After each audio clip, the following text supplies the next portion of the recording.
Safe house हे कुठल्या सरकारी विभागाचं किंवा लष्कराच्या गेस्ट हाऊसचं नाव नाही. हे नाव आहे किंवा हा कोडवर्ड आहे एका ब्युटी पार्लरचा.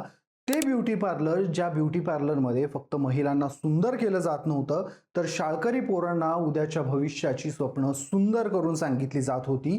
त्यांच्या आईबापांना इमोशनल करून त्या बदल्यात लाखो रुपये वसूल केले जात होते. हा कोडवर्ड होता त्या महिलेच्या ब्युटी पार्लरचा, ज्या महिलेनं नीट पेपर फुटीच्या प्रकरणात मोठा रोल निभावला होता. नक्की काय रोल होता त्या महिलेचा? तिच्या ब्युटी पार्लरला सेफ हाऊस का म्हटलं जात होतं?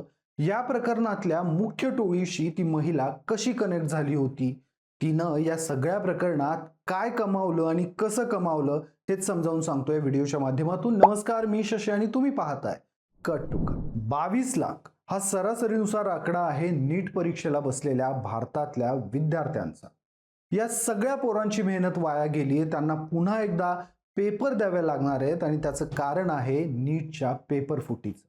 या पेपर फुटीची सूत्र आता पुण्यात पोहोचली आहेत. पुण्यातल्या सुखसागर नगर परिसरात ब्युटी पार्लर चालवणाऱ्या एका ब्युटिशियनचा या सगळ्या स्कॅन्डलमध्ये मोठा रोल राहिलाय. तिचं नाव आहे मनीषा वाघमारे. व्यवसायानं मनीषा ब्युटिशियन आहे, तिचा नवरा डेंटिस्ट आहे, पण या बाईची 21हून अधिक बँक खाती असल्याचं बोललं जात आहे. सोबतच नीट परीक्षेच्या अगोदर या बाईच्या बँक खात्यांमध्ये कोट्यवधींची रक्कम जमा झाल्याचंही उघड झालंय. नक्की हे प्रकरण उघड कसं झालंय हे थोडक्यात समजावतो. या प्रकरणाची सूत्र पहिल्यांदा पोहोचली ती नाशिकच्या शुभम खैरनार पर्यंत. शुभम पासून ती सूत्र गेली राहुरीच्या धनंजय लोखंडेंपर्यंत. धनंजय लोखंडे हा BAMS डॉक्टर होता आणि पुण्यात तो प्रॅक्टिस करायचा. त्याच्यापासून पोलिसांची सूत्र पोहोचली ती पुण्यात ब्युटिशियन असणाऱ्या मनीषा वाघमारेपर्यंत. या प्रकरणात काही प्रश्न उपस्थित होता. ब्युटिशियन असणारी मनीषा वाघमारे धनंजय लोखंडेच्या संपर्कात कशी आली हा पहिला प्रश्न पडतो. मनीषा वाघमारे पेशानं ब्युटिशियन आहे, तर तिचा नवरा डेंटिस्ट आहे. धनंजय लोखंडे हा पुण्यात प्रॅक्टिस करत असताना विद्यार्थ्यांचं मेडिकल ऍडमिशनसाठी काउन्सिलिंग करायचा. या माध्यमातून तो पोरांना नीटचे पेपरही पुरवायचा. मनीषा देखील मेडिकल काउन्सिलिंगचं काम करायची. सोबत तिचा नवरा डेंटिस्ट होता. एकाच फील्डमध्ये असल्यामुळं या दोघांची एकमेकांशी ओळख झाली, एकमेकांच्या संपर्कात आले. पुढं जेव्हा धनंजयचा मनीषावर विश्वास बसला तेव्हा धनंजयनं तिला आपल्या रॅकेटमध्ये सहभागी करून घेतलं. हे रॅकेट मनीषा चालवायची कशी? मनीषा तिच्या माहितीतल्या 12वीच्या पोरांना संपर्कात आणायची. त्यांच्या आई वडिलांशी ती संपर्क वाढवायची. त्यांच्यासोबत मनीषानं एक फंडा राबवला होता. ती सोशल मीडियातून देखील जाहिरात करून मेडिकलचं शिक्षण घेण्यासाठी इच्छुक असणाऱ्या विद्यार्थ्यांपर्यंत पोहोचायची. त्या विद्यार्थ्यांशी बोलून मनीषा त्यांच्या पालकांचा संपर्क मिळवायची. पालकांशी बोलून पालकांची ऐपत जोखून मनीषा आडून आडून नीटच्या परीक्षेचा विषय काढायची. आपल्या ओळखी आहेत, आपण तुमच्या पोराला नीटच्या परीक्षेत पास करू शकतो, परीक्षेच्या अगोदर आपण प्रश्नपत्रिका मिळवू शकतो ज्यामुळे तुमचा मुलगा किंवा मुलगी 100% नीट पास होईल, असं आश्वासन मनीषा त्या पालकांना द्यायची. सुरुवातीला पालकांना हे अविश्वसनीय वाटायचं, मग मनीषा त्यांना उदाहरणं देऊन पटवून द्यायची. एकदा का पालकांचा विश्वास बसला की मग पुढं पैशांची डील व्हायची, जी काही लाखांमध्ये असायची. बरं, मनीषा या पोरांना पेपर कशी पुरवायची? कारण कागदावर प्रश्नपत्रिका छापून देणं मनीषासाठी रिस्की होतं. मनीषानं यासाठी एक भन्नाट कन्सेप्ट राबवली होती. सायबर सिक्युरिटीचं शिक्षण घेणारा विद्यार्थी असणाऱ्या फुरसुंगीतल्या शेषराव सोळुंकेला मनीषानं हेरलं होतं. त्याला गोड बोलत पैशांचं आमिष दाखवत मनीषानं त्याला आपल्या बाजूला किंवा आपल्या रॅकेटमध्ये सहभागी करून घेतलं. हा शेषराव करायचा काय? तर हा शेषराव पेपरपूर्वी आलेल्या नीटच्या प्रश्नपत्रिकेची PDF तयार करायचा आणि ज्या लोकांनी मनीषाकडे पैसे दिलेत त्या पालकांना ही PDF पाठवून अर्ध्या तासासाठी स्क्रीन शेअर करायचा. या अर्ध्या तासात ती मुलं संबंधित प्रश्न लिहून घ्यायची. बरं, यासाठी मनीषानं त्या विद्यार्थ्यांच्या पालकांना समोरासमोर भेटणं गरजेचं होतं, कारण या व्यवहारात एकेका प्रश्नपत्रिकेची किंमत लाखांच्या घरात होती.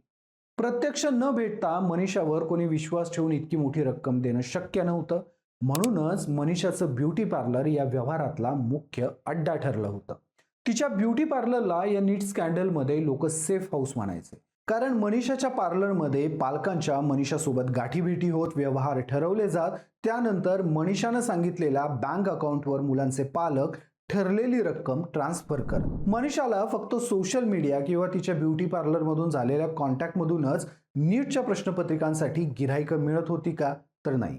या प्रकरणात अटक करण्यात आलेले प्रोफेसर PV कुलकर्णी हे देखील मनीषा वाघमारे सोबत कनेक्टेड होते.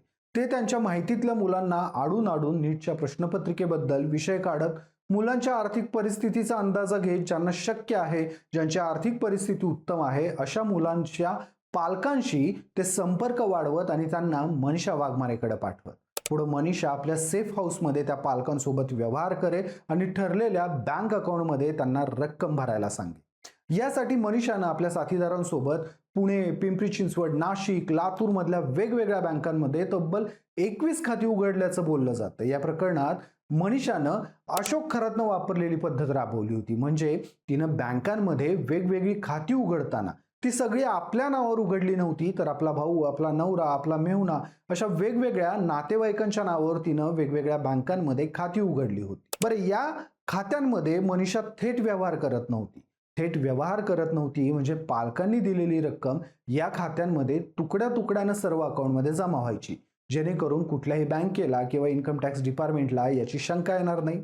त्यानंतर हा सर्व पैसा ती गुरुग्राम मधल्या मास्टर माइंड असलेल्या मांगीलालच्या टोळीपर्यंत पोहोचवायची.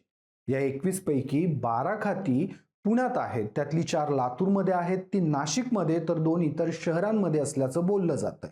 या सर्व खात्यांमध्ये गेल्या 6 महिन्यांमधली उलाढाल ही अंदाजे 4,70,00,000 रुपयांपर्यंतची असल्याचं बोललं जात आहे.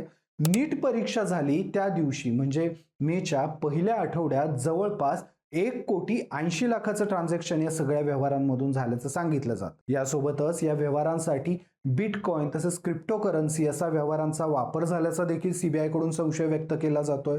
मनीषा वाघमारेला आता पोलिसांनी अटक करून CBIच्या ताब्यात दिले. CBI पुढचा तपास करतेय. मनीषाच्या नवऱ्याच्या ओपीडीवर देखील पोलिसांनी छापा मारलाय. मनीषाचं पार्लर, मनीषाचं घर सोबतच तिच्या नवऱ्याची OPD या सर्व ठिकाणाहून पोलिसांनी मोबाईल, लॅपटॉप अशी इलेक्ट्रॉनिक डिव्हाइसेस जमा केलेत. त्यांचं तांत्रिक विश्लेषण सुरू केलंय. मनीषाच्या मोबाईलमध्ये या नीट पेपर फुटीवरून डॉक्टर लोखंडे सोबत तिचं झालेलं चॅट देखील CBIला उपलब्ध झाल्याचं सांगितलं जातंय. थोडक्यात आता एका ब्युटी पार्लरवाल्या महिलेच्या पैशांच्या हव्यासाची किंमत देशातल्या 22 लाखांहून अधिक पोरांना भोगावी लागणार. तुमची या घटनेबाबत काय मत आहेत मला कमेंटमध्ये आवर्जून सांगा. व्हिडिओ आवडला असेल तर व्हिडिओला लाईक करा, शेअर करा आणि कट टू कटला सबस्क्राईब करायला विसरू नका.